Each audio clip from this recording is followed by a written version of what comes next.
from Winkler Motorcycle Adventures, here to show you how to take a rear tire off a 2014 Honda Valkyrie.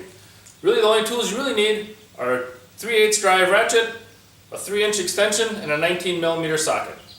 Okay, to remove the rear tire on the 2014 Honda Valkyrie, you take your 19mm socket and you have 5 lug nuts on here, just like a car.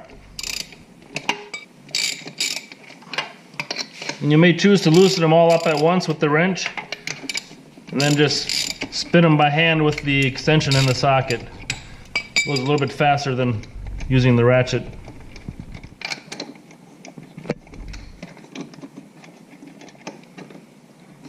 After you have all 5 bolts off, just pull the wheel right off of the hub.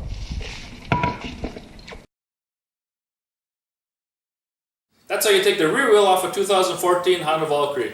If you found this information helpful, please subscribe to our channel or drop us a comment. See you on the road. Thank you.